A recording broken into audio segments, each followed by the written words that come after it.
आमंत्रित करते हैं, स्वागत करते हैं माननीय प्रधानमंत्री श्री नरेंद्र मोदी जी को अपने बहुमूल्य मार्गदर्शन के लिए।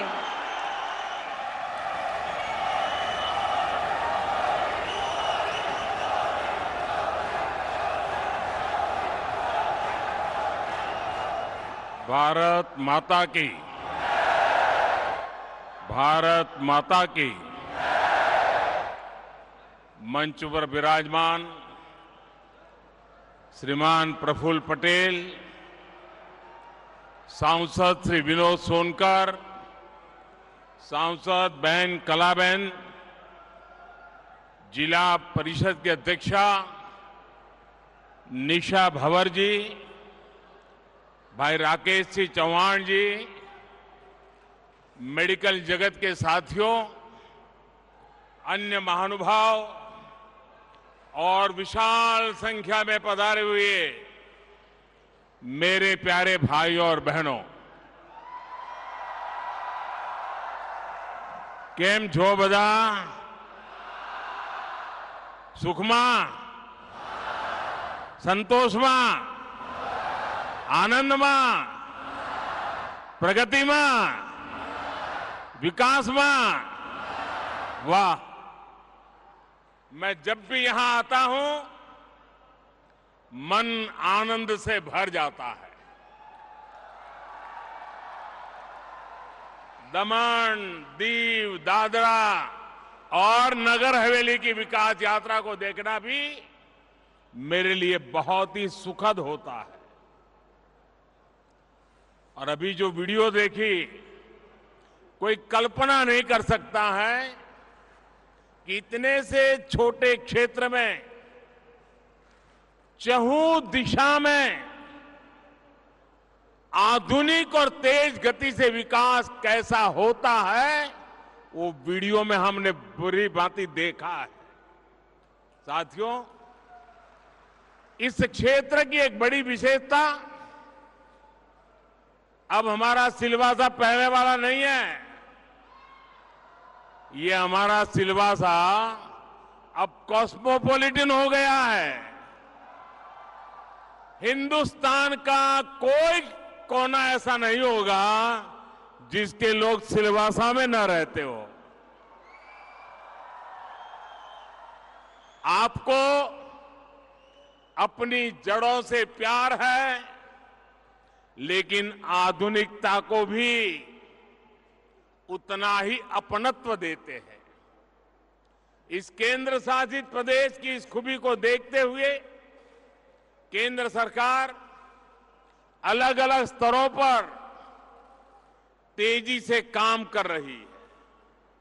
यहां पर अच्छी क्वालिटी का इंफ्रास्ट्रक्चर हो, अच्छी सड़कें, अच्छे पुल हो, यहां अच्छे स्कूल हो, वाटर सप्लाई बेहतर हो, इन सभी पर केंद्र सरकार का बहुत जोर है। बीते 5 साल में इन सभी सुविधाओं पर 5500 करोड़ रुपए, 5,500 करोड़ रुपए से ज्यादा खर्च किए गए हैं। बिजली बिल से जुड़ी व्यवस्था हो, सारी स्ट्रीट लाइट को एलईडी से जगमगाना हो, ये क्षेत्र तेजी से बदल रहा है। यहां door to door waste collection की सुविधा हो या फिर 100% वेस्ट प्रोसेसिंग, ये केंद्र शासित प्रदेश सभी राज्यों को प्रेरणा दे रहा है।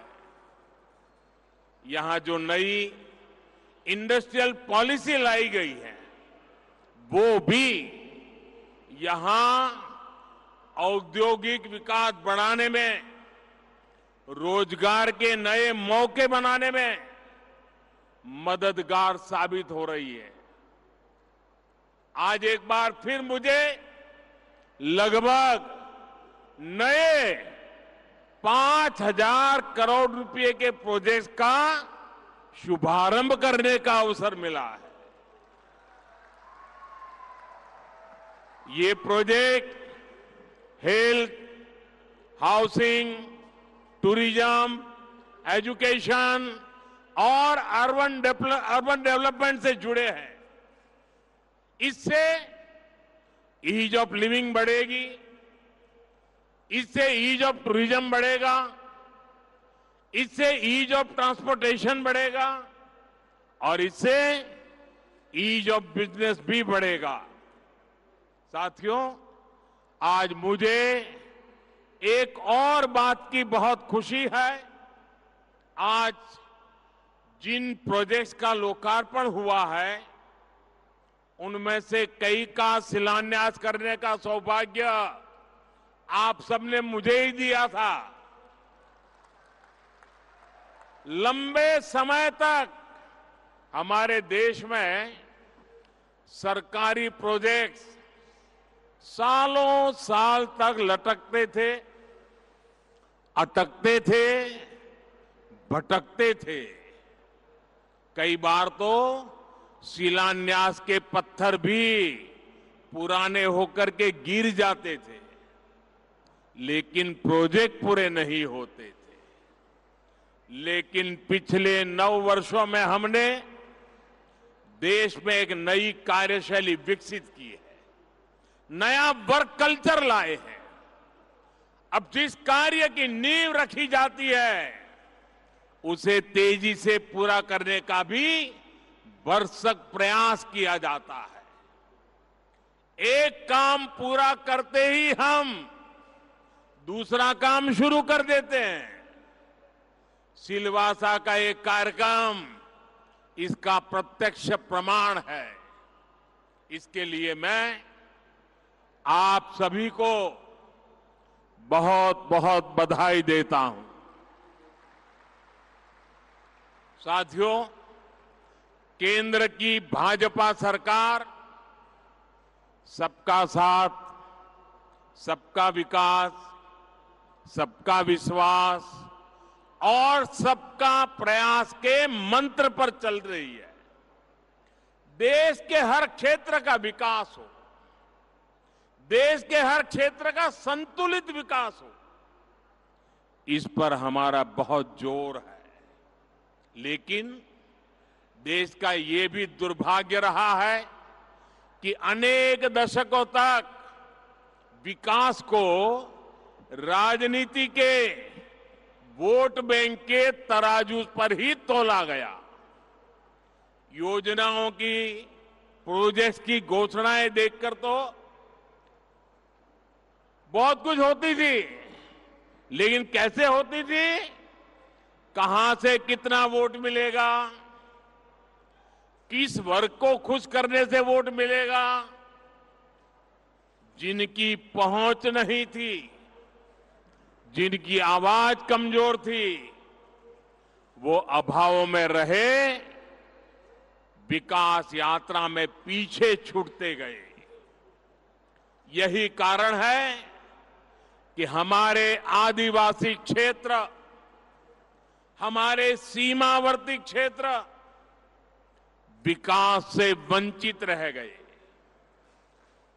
हमारे मछुआरों को उनके हाल पर छोड़ दिया गया। दमन, दीव, दादरा और नगर हवेली को भी इसी रवैये की बहुत कीमत चुकानी पड़ी है। मैं तो गुजरात में था, मैं लगातार देखता रहता था कि क्या करके रखा है इन लोगों ने। आज जिस मेडिकल कॉलेज को अपना कैंपस मिला है, वो इस अन्याय का बहुत बड़ा साक्षी रहा है।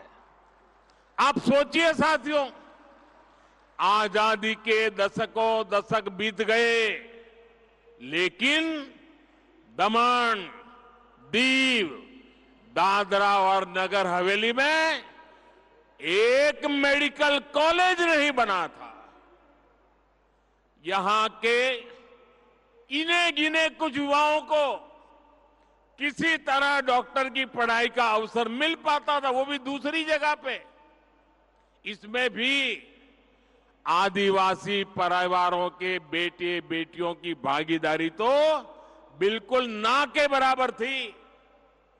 जिन्होंने दशकों दशक तक देश पर शासन किया, उनको यहां के युवाओं के साथ हो रहे इस भयंकर अन्याय की चिंता कभी भी नहीं हुई।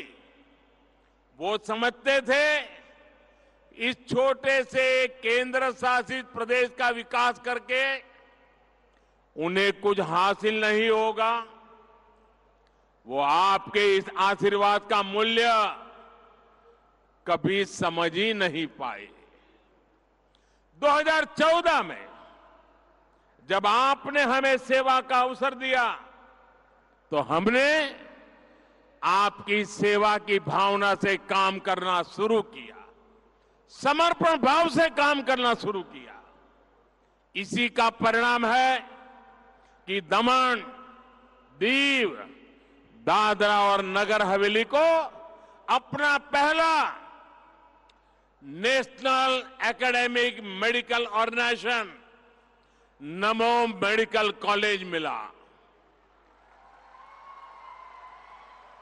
अब यहां से हर वर्ष करीब करीब 150 स्थानीय युवाओं को डॉक्टरी की पढ़ाई करने का अवसर मिल रहा है। कुछ ही वर्षों में, बहुत निकट भविष्य में 1000 जितने डॉक्टर यहीं से तैयार हो जाएंगे। आप कल्पना कीजिए, इतने छोटे से इलाके से 1000 डॉक्टर। इनमें भी हमारे आदिवासी परिवार के युवाओं की संख्या निरंतर बढ़ रही है। मैं यहां आने से पहले एक समाचार रिपोर्ट में एक बिटिया की बात भी पढ़ रहा था। आदिवासी परिवार से ही आने वाली ये बिटिया अभी यहां मेडिकल में पहले साल की पढ़ाई कर रही है। उस बिटिया ने अखबार वालों से को कहा कि मेरे परिवार को तो छोड़िए, मेरे पूरे गांव में कभी कोई डॉक्टर नहीं बन सका था। अब वो बिटिया इसे अपना सौभाग्य मानती है कि दादरा और नगर हवेली में ये मेडिकल कॉलेज बना है और वो उसकी छात्रा है। साथियों, सेवा भावना ये यहां के लोगों की पहचान है। मुझे याद है, कोरोना के समय मैं यहां के मेडिकल स्टूडेंट्स ने आगे बढ़कर लोगों की मदद की थी। और कोरोना के समय तो परिवार में भी कोई एक दूसरे की मदद नहीं कर पाता था। तब यहां के स्टूडेंट्स गांवों में मदद करने पहुंचे थे। और मैं उन विद्यार्थी मित्रों से कहना चाहूंगा, आप लोगों ने जो विलेज एडॉप्शन प्रोग्राम चलाया था, उसका जिक्र मैंने मन की बात में भी किया था। यहां के डॉक्टरों ने, मेडिकल स्टूडेंट्स ने जिस तरह अपने कर्तव्यों का पालन किया है, वह सभी के लिए बड़ी प्रेरणा है। मैं आज इस कार्य के लिए यहां चिकित्सा सुविधा से जुड़े हर व्यक्ति की सराहना करूंगा। भाई और बहनों, सिलवासा का ये नया मेडिकल कॉलेज यहां पर स्वास्थ्य सुविधाओं पर दबाव भी कम करेगा। आप भी जानते हैं कि यहां पास में जो सिविल अस्पताल है, उस पर कितना प्रेशर था। अब तो यहां दमन में एक और 300 बेड का नया अस्पताल बन रहा है। सरकार ने आयुर्वेदिक अस्पताल के निर्माण के लिए भी अपनी मंजूरी दे दी है।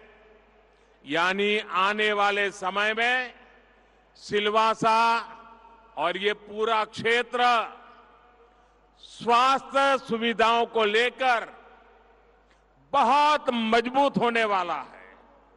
साथियों, आपको याद होगा, गुजरात के मुख्यमंत्री के रूप में भी मैं यहां बहुत बार आया हूं, आपके बीच आया हूं। जब मैं वहां सरकार में आया था तो देखा था कि अंबाजी से लेकर के उमरगांव तक के आदिवासी पट्टे में किसी स्कूल में साइंस की पढ़ाई नहीं होती थी। जब साइंस की पढ़ाई नहीं होगी तो फिर बच्चे डॉक्टर और इंजीनियर कैसे बनेंगे? इसलिए मैंने वहां स्कूल कॉलेजों में साइंस की पढ़ाई शुरू करवाई। हमारे आदिवासी बच्चों को एक बड़ी दिक्कत दूसरी भाषाओं में पढ़ाई से भी होती है, किसी भी बच्चे को होती है। अंग्रेजी में पढ़ाई होने के कारण गांव के गरीब, दलित, वंचित आदिवासी परिवारों के अनेक प्रतिभाशाली बेटे बेटियां डॉक्टर, इंजीनियर नहीं बन पाते थे। हमारी सरकार ने अब इस समस्या का समाधान भी कर दिया है। अब भारतीय भाषाओं में, आपकी अपनी भाषा में मेडिकल इंजीनियरिंग की पढ़ाई का भी विकल्प दे दिया जा रहा है। इससे भी इस क्षेत्र के बच्चों को बहुत बड़ी मदद मिलने वाली है। अब गरीब मां का बच्चा भी डॉक्टर बनने का सपना संजो सकता है। साथियों, आज मेडिकल कॉलेज के साथ साथ यहां इंजीनियरिंग कॉलेज का भी लोकार्पण हुआ है। इससे यहां के करीब 300 युवाओं को हर वर्ष इंजीनियरिंग की पढ़ाई का अवसर मिलेगा। मुझे इस बात की भी खुशी है कि देश के बड़े शिक्षा संस्थान भी दमन, दीव, दादरा और नगर हवेली में अपने कैंपस खोल रहे हैं। दमन में निफ्ट का सैटेलाइट कैंपस बना है। सिलवासा में गुजरात नेशनल लॉ यूनिवर्सिटी का कैंपस बना है। दीव में ट्रिपल आईटी बड़ोदरा ने अपना कैंपस खोला है। ये नया मेडिकल कॉलेज तो सिलवासा की सुविधाओं को नए स्तर पर लेकर जाएगा।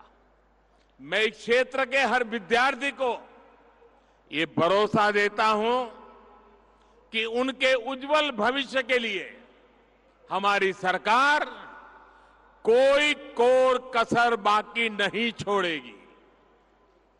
भाइयों और बहनों, मैं जब पिछली बार सिलवासा आया था तो मैंने विकास की पंचधारा की बात कही थी।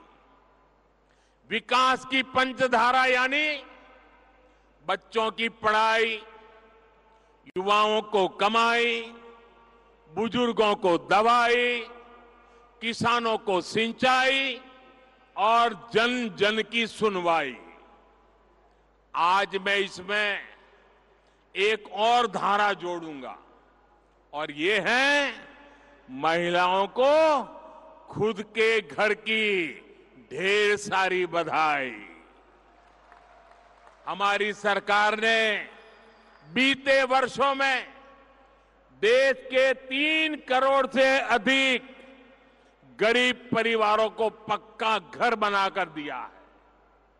यहां भी हमारी सरकार ने 15,000 से ज्यादा घर बनाकर गरीबों को देना तय किया है। इनमें से ज्यादातर घर बनकर तैयार हो चुके हैं। आज भी यहां 1200 से ज्यादा परिवारों को उनके अपने मालिकाना हक वाले घर मिले हैं। और आप ये जानते हैं कि पीएम आवास योजना के जो घर दिए जा रहे हैं उनमें महिलाओं को भी बराबर की हिस्सेदारी दी जा रही है। यानी हमारी सरकार ने यहां दमन, दीव, दादरा और नगर हवेली की हजारों महिलाओं को भी अपने घर की मालकिन बनाने का काम किया है। वरना हम जानते हैं हमारे यहां कैसा होता है, घर का मालिक पुरुष, खेत का मालिक पुरुष, दुकान का मालिक पुरुष, गाड़ी का मालिक पुरुष, स्कूटर है तो भी मालिक पुरुष, महिला के नाम कोई होता ही नहीं है। हमने इन घरों के मालिकाना हक महिलाओं को दिए हैं।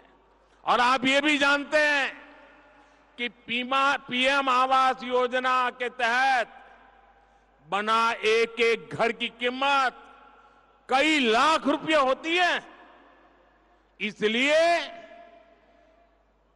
ये महिलाएं जिनको ये जो घर मिला है ना, लाखों रुपए की कीमत का घर मिला है, और इसलिए ये हमारे गरीब परिवार की माताएं बहनें, ये हमारी महिलाएं लखपति दीदी बन गई है। अब वो लखपति दीदी के नाम से जानी जाएगी क्योंकि लाख रुपए से भी ऊपर की कीमत के घर की वो मालकिन बनी है। मैं इन सभी लखपति दीदियों को जितनी बधाई दूं उतनी कम है। उनको मैं विशेष तौर पर बधाई दे रहा हूं। साथियों, भारत की कोशिशों की वजह से आज पूरा विश्व इस वर्ष को इंटरनेशनल ईयर ऑफ मिलेट्स के तौर पर मना रहा है। मिलेट्स यानी मोटे अनाज को हमारी सरकार ने श्री अन्न की पहचान दी है।